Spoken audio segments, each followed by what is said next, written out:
মদন মোহন তর্কালঙ্কার বলো। আমার বোন মদন মোহন তর্কালঙ্কার। সকালে সকালে উঠিয়া আমি মনে মনে জীবনের প্রথম পরীক্ষা দিতে যাচ্ছে আমার মেয়ে, তাও আবার বার্ষিক ফাইনাল পরীক্ষা। আর এত বেশি এক্সাইটেড, ওর হাসি দেখে নিশ্চয়ই বুঝতে পারছেন। ওর থেকে বেশি ওর মানে আমি আর আমার জামাই আরও বেশি টেনশনে ছিলাম। রাতে আমার ঘুমই হচ্ছিল না, খাওয়া দাওয়া কিচ্ছু ভাল লাগছিল না। তো মেয়ের মা হওয়ার পরে না এখন ফিল করতেছি মানে লাইক আমার মেয়ে পরীক্ষা দিতে যাচ্ছে, এরকম একটা ফিলিংস আমি না আপনাদেরকে বোঝাতে পারবো না। মনে হচ্ছিল এসএসসি পরীক্ষার্থী আমার মেয়ে। তো এই একটা অবস্থা, খুবই হাস্যকর পরিস্থিতি। আমি টেনশনে খাবারই আমার পেটে যাচ্ছে না, আমি সকালবেলা কি করব না করব। যাই হোক, জামাই বউ কিছু খেতে পারবো না জানি। আর ও তো আরও বেশি টেনশনে ছিল আমার জামাই। ও বলতেছে আগে আমার মেয়েকে রেডি করাও, কোনো রকম তাড়াতাড়ি করে আমার মেয়েকে হলে নিয়ে যাই। মনে তো হচ্ছিল আমার মেয়ে বিসিএস ক্যাডার হবে, আর দোয়া করবেন সবাই, হইলেও হইতে পারে বড় হলে। যাই হোক, ওর এই সময়গুলো তো আমরা বিশেষ করে অনেক এনজয় করি।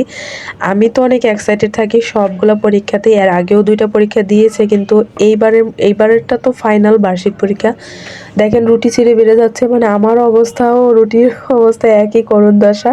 প্রতিদিন রুটি বানাই, কখনো এরকমটা হয় না, কিন্তু আজকে দেখেন।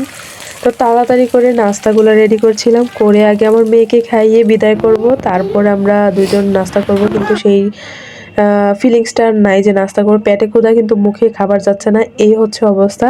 মেয়েকে বসেও এখন সকালবেলা রিভিশন দিচ্ছিলাম, সব কিছু আবার মনে করিয়ে দিচ্ছিলাম, মা এই ছড়া বলো ওই ছড়া বলো, এটা ওইটা। তো আমি জানতাম আমার মেয়ে আসলে লিখতে পারবে সব কিছুই, এগুলাতে কোনো মার্ক কাটা যাবে না।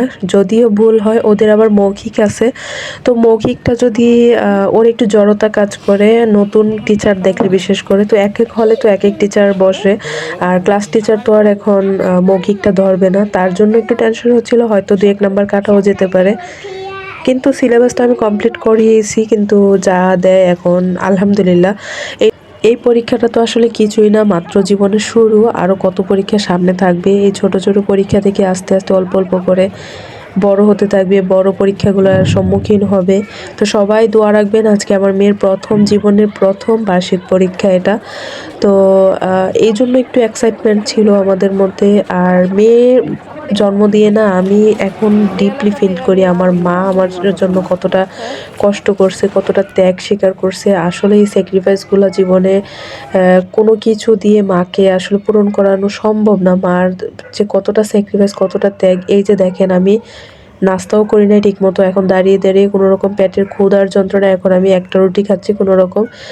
তো নাস্তাও ঠিকমতো কিন্তু করতে পারি নাই টেনশনে। আর আমার বাচ্চাটাও উঠে গেছে, এসে বাসায় এসে দেখি অবস্থা। তো এর মধ্যে আমি ওই যে নরম হয়ে গেছিলো আটা, সেই রুটিগুলোও বানাইছি। তারপরে হচ্ছে রান্নাঘরটা ক্লিন করছি, রান্নাঘরে অনেক কাজ ছিল, হাঁড়ি পাতিল ধুয়ে ক্লিন করছি। এরই মধ্যে আর কিন্তু বসেও নেই আমি। দেখেন এখন বেডশিটটা চেঞ্জ করলাম, মেয়েকে আনতে যাব, তার জন্য হচ্ছে সব কিছু গুছিয়ে তারপর আনতে যাব। মাছ টাছ সব কিছু ভিজায় রাখছি, এখন এসে ওকে নিয়ে এসে আমি বাসায় রান্নাটা বসাবো, দুপুরের আয়োজন করব এই আর কি।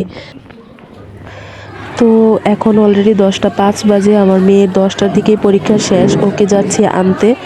তো এখন ওকে আমি খুঁজে পাচ্ছিলাম না, এত ছাত্রছাত্রী ভিড়ে। ও দেখেন কি করতেছে, একপাশে দাঁড়িয়েও কান্না করতেছে। ও কেন কান্না করতেছে সেটার কারণ শুনলে তো আপনারা হাসবেন, কারণ ও জ্যাকেটের চেন খুলতে পারতেছে না। হাই হাই, হ্যাঁ পরীক্ষা রেখে এগুলো আঁকছো? মিস কিছু বলে নাই?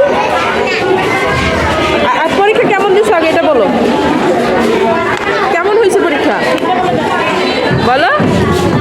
ভালো হয়েছে? হ্যাঁ সত্যি? আমি আসলে যে ব্যাপারটা নিয়ে ভয় পাচ্ছিলাম, আমার মেয়ে সেটাই করছে। আসলে আমি জানতাম ও অন্য টিচারের কাছে কিন্তু ভালো করে বলবে না, তো মৌখিকটা বেশি একটা ভালো হয়। ঝাল ছাড়া 2টা বেল করে দেন।